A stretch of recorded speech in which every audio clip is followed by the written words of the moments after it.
একটা কোম্পানির হাতে দাম ঠিক করার ক্ষমতা থাকা বা না থাকা এটাই কিন্তু তার ভাগ্য ঠিক করে দেয়। মানে বিষয়টা অনেকটা এরকম যে আজ আমরা দুটো একদম আলাদা দুনিয়ার গল্প শুনব।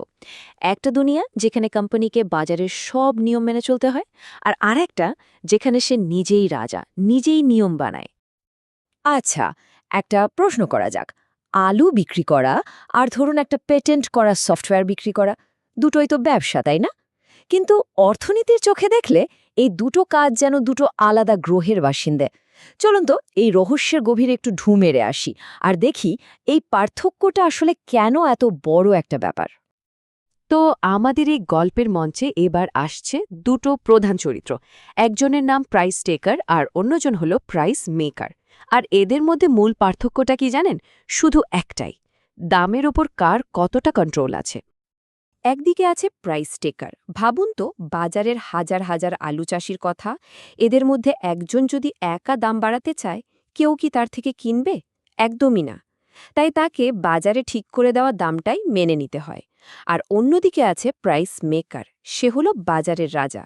যেমন ধরুন, এমন একটা সফটওয়্যার কোম্পানি যার প্রোডাক্টটা পেটেন্ট করা, মানে আর কেউ ওটা বানাতেই পারবে না। তখন কি হবে?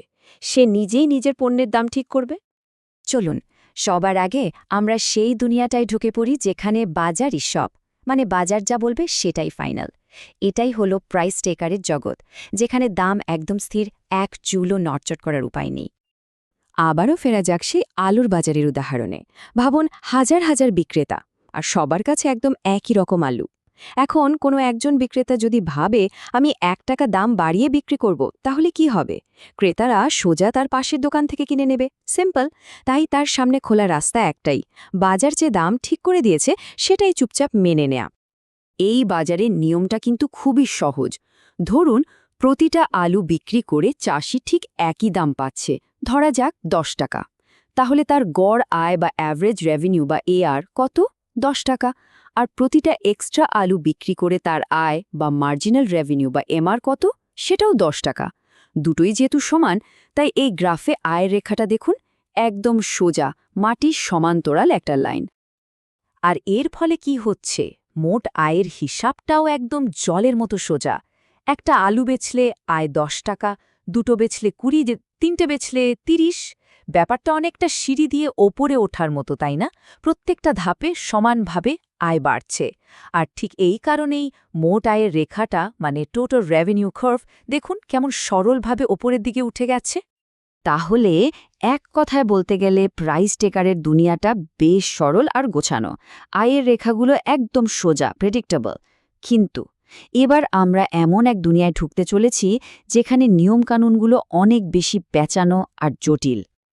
তো চলুন এবার খেলার নিয়মটা পুরো 180 ডিগ্রি ঘুরিয়ে দেওয়া যাক। আমরা এখন ঢুকছি প্রাইস মেকারের জগতে।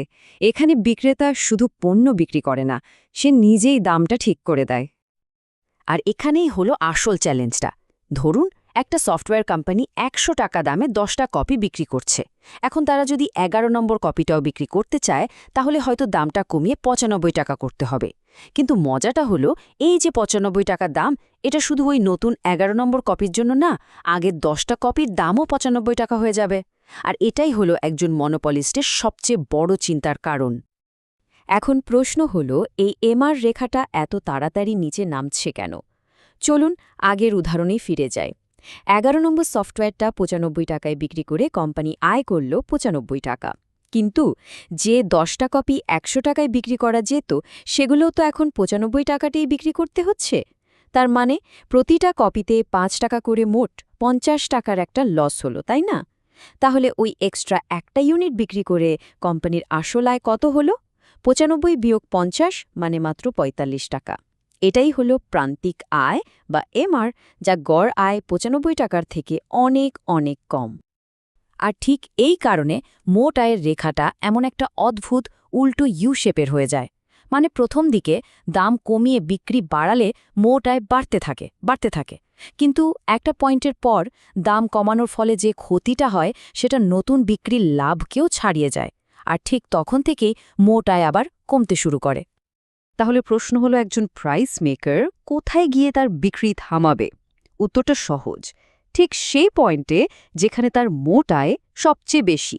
আর এই গ্রাফটা দেখুন, খুব পরিষ্কারভাবে দেখাচ্ছে যে মোট আয় ঠিক তখনই ম্যাক্সিমাম হয় যখন একটা এক্সট্রা ইউনিট বিক্রি করে আর নতুন কোনো আয় হয় না, মানে যখন প্রান্তিক আয় বা এমআর একদম শূন্য হয়ে যায়। এর পরেও যদি বিক্রি বাড়ানো হয় তাহলে লাভ তো হবেই না, উল্টে লস শুরু হয়ে যাবে। আচ্ছা, অনেক তো আলাদা আলাদা করে দেখা হলো। এবার চলুন এই দুটো দুনিয়াকে পাশাপাশি এনে দেখি, তাহলে পার্থক্যটা আরও পরিষ্কার হয়ে যাবে। দেখুন, পাশাপাশি রাখলে পার্থক্যটা একদম দিনের আলোর মতো পরিষ্কার, তাই না? একদিকে প্রাইস টেকারের সেই সহজ সরল প্রেডিক্টেবল দুনিয়া, আর অন্যদিকে প্রাইস মেকারের জটিল স্ট্র্যাটেজিক জগৎ। আর এই দুটো দুনিয়ার মধ্যে এত বড় ফারাক তৈরি করেছে শুধু একটাই জিনিস, আর সেটা হলো দাম ঠিক করার ক্ষমতা। কিন্তু এতক্ষণ ধরে যে আমরা এত রেখা, এত গ্রাফ নিয়ে কথা বললাম, এগুলোর আসল মানেটা কি? কেন এগুলো নিয়ে এত মাথা ঘামানো? আজকের পুরো আলোচনা থেকে কয়েকটা জরুরি জিনিস মাথায় রাখলে চলবে। প্রথমত, একটা কোম্পানির হাতে দাম কন্ট্রোল করার ক্ষমতা আছে কি নেই তার উপরই নির্ভর করে তার আয়ের রেখার শেপ কেমন হবে। দ্বিতীয়ত, প্রাইস টেকারের জন্য জীবনটা খুব সিম্পল। দাম, গড় আয় আর প্রান্তিক আয় তিনটের সমান। তৃতীয়ত, প্রাইস মেকারের ক্ষেত্রে প্রান্তিক আয়টা সবসময় গড় আয় থেকে কম হবে। আর সবশেষে, ওই যে মোট আয়ের উল্টো ইউ শেপের রেখাটা, ওটাই কিন্তু বলে দেয় যে ঠিক কোন পয়েন্টে গিয়ে বিক্রি থামালে আয়টা ম্যাক্সিমাম হবে। আর ভাববেন না যে এই সব থিওরি শুধু বইয়ের পাতাতেই আছে।